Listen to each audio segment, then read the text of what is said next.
Hey there, I'm back. I just wanted to elaborate on the first presidential debate that I watched last night, and I can tell you, um, it was pretty interesting. um,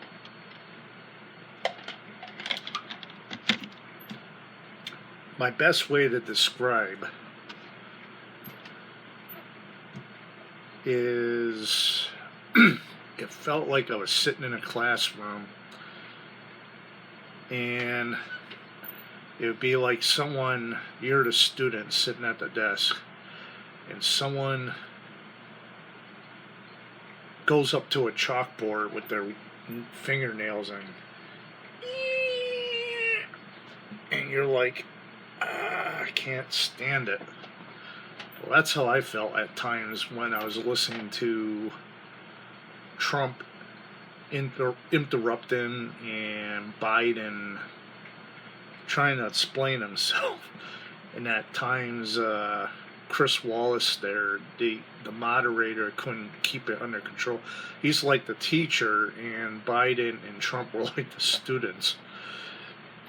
So, what did I really make of it?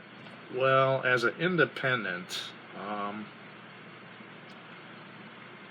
I felt like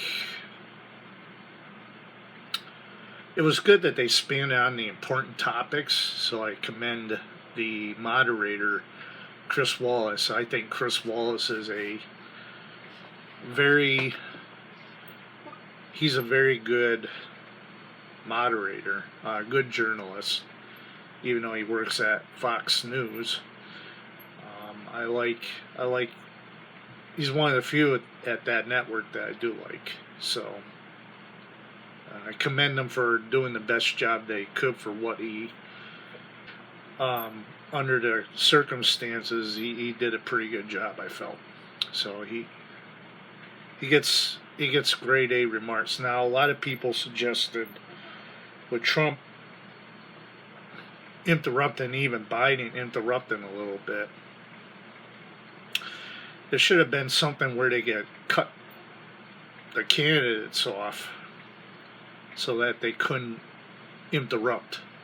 I think that would be a good idea. So if somebody like Trump that's running for president can't abide by the rules, and then once the time is up, and they still want to continue to talk and take the other person's time, then the moderator should have a control switch and boop, switch it right off, and you can't talk anymore. And furthermore, I was thinking, whoever does the interrupting, they lose more of their time. It's kind of like a penalty. Like football and baseball and hockey and all them. Olympics, they all have rules. I think with Trump doing the interrupting mostly, I feel like he proven to me that he really is not a good fit for the country. I mean, he's not a professional. I know at times you got to come out, you got to defend yourself. So I think if I was in Biden's shoes, I'd probably be a little rattled for what he went through. And, to go after and attack someone's deceased son like that was kind of bad taste, I think. So, as an independent, I feel like Trump was more going on the offense because, I know polls are not always right, but I think more and more is coming out that it's true, even though sometimes the facts can be way out there. I think it's good in a lot of ways. That the facts need to be put out there. That the sad thing about today's news is that, like, networks like CNN, they they tend to support more of liberal side, and Fox News tends to support more of the conservative side, not the candidate. And well, what I mean by that is they should be dissecting both whoever they support, try to find some form of scrutiny. But to get back to the first debate,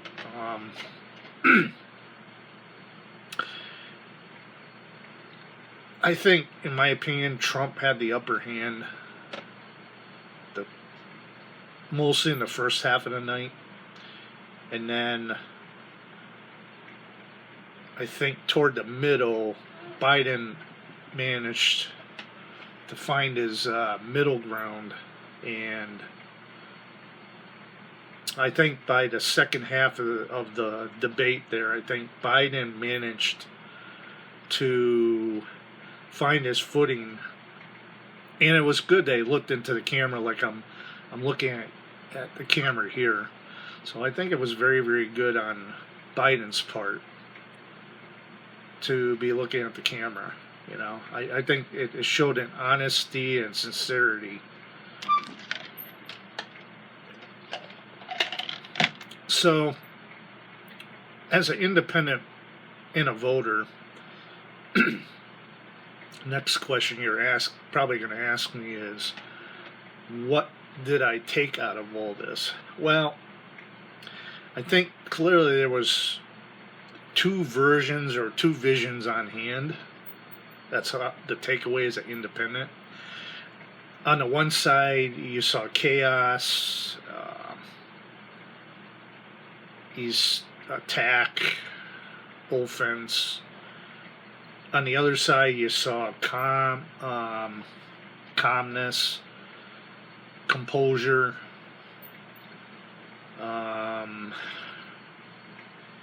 Someone that tried to be the adult in the room versus someone that was like looking to pick a fight. And I feel like two visions are fighting with one another. And I feel like in the end, amongst chaos, I think when somebody is consistent and persistent and has a good, calm demeanor and has composure, they eventually win out in the end. And even though Biden hasn't gone out on the campaign trail as much,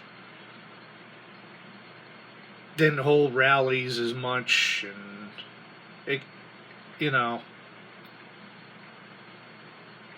at least he's showing responsibility that he doesn't want to get people sick, and at the same time he wants to get out there and get his message out there. So Trump, on the other hand, he wants to hold rallies like it's 2016 and trying to play the cheerleader. But like I was reading an article, and I went on forum boards.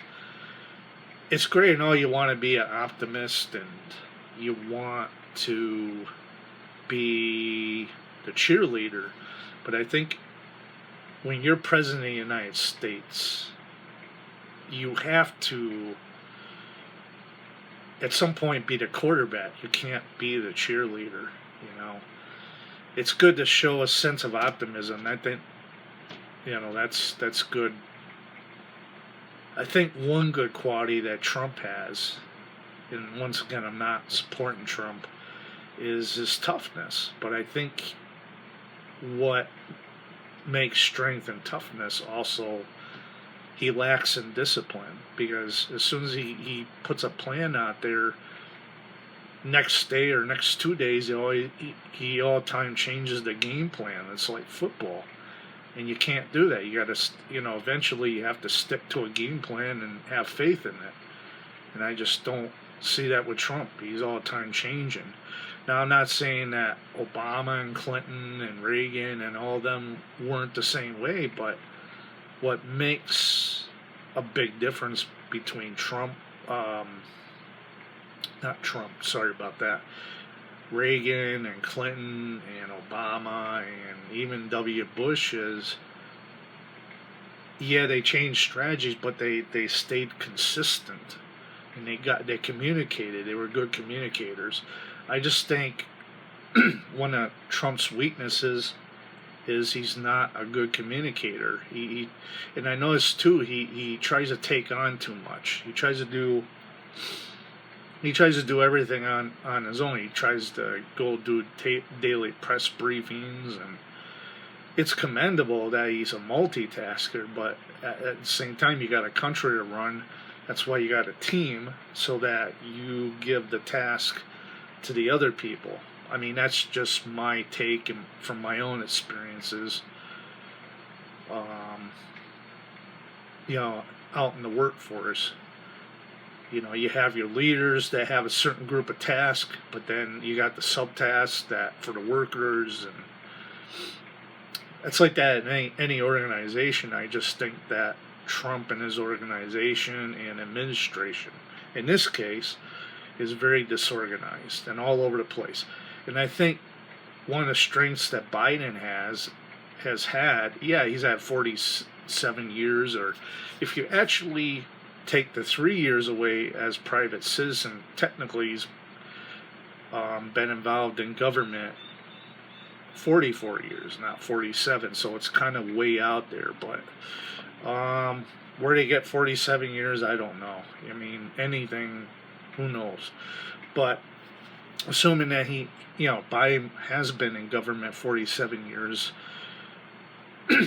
my feeling is that, well, okay, he was in the Senate for 36 years, and you read up on his legislation, he did a lot.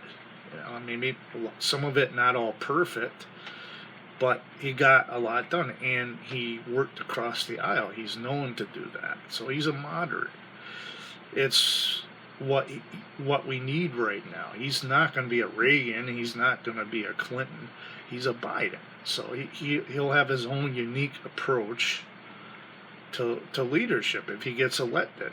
So, and then he's got 8 years as vice president. So that's quite an impressive record. Trump, yeah, he's got 3.5 years as president, but he's been all over the place. And I agree that the press can be unfair at times, but you're president of the United States, it's expected. They were going after Clinton, they were going after Obama, they were going after Bush. Everybody's president. Trump should have known this when he ran for president. He's a celebrity. He's a rich person. He's always in the news. He should know these things. And at times, I think also one of Trump's weaknesses, I think, is his restraint. He has a lack of restraint. So that's also his downside. So the media, of course, they're going to poke fun at him at his own expense. And, people, some of my friends, they say, oh, it's unfair. And, well, it's not unfair, because look at Obama. I mean, Obama got targeted. W. Bush got targeted. Clinton got targeted. H.W. Bush. Reagan. I mean, Reagan was a master communicator. So, I mean, Reagan had his critics. Carter. I mean, so pick a president, Press is there to scrutinize, not play favorites. Unfortunately, these days it's a very polarized environment. So, I feel like it was a shouting match. It was something out of WWE wrestling. Somebody with my kind of tolerance was even kind of like, of all the years I've watched debates, in my case since 1988, I feel like this one was pretty raw, and it was rough. It was rough. At times I would have to stare at the ceiling and wonder if somebody was going to get their point out. But I think at the end of the night, I think Biden held up very well. It took a little bit of time. I mean, I think it would have rattled anybody's cage. But I think at the end of the day, Biden won the debate. I think he managed to get what he could, his points, and it was good. Like I said before, it was good that he looked directly in the camera and tried to tune out the other guy. So I think in the end, Biden, being a seasoned creature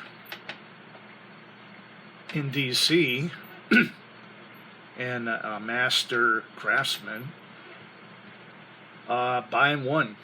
You know, he as a voter, and I know some of you are going to say I play favorites, but like I said, I do vote Republican and I do vote Democrat.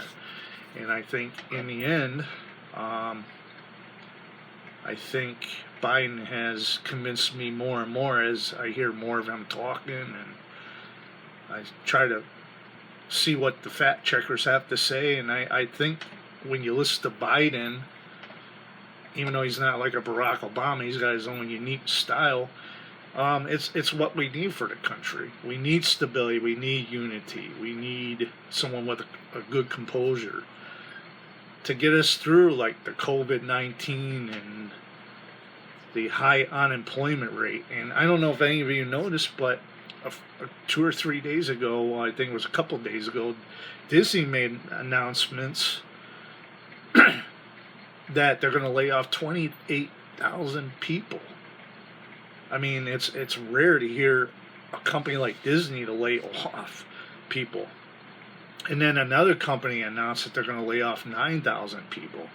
So, and then for Trump to say that the economy is coming back, and like once again, he's playing the cheerleader. He's not playing the quarterback. He's not putting solutions. And then he was going on the attack and constantly attacking Biden, and that's not going to win voters like me to come to Trump's side. I want to go more toward Biden, because in these times with the rioting and the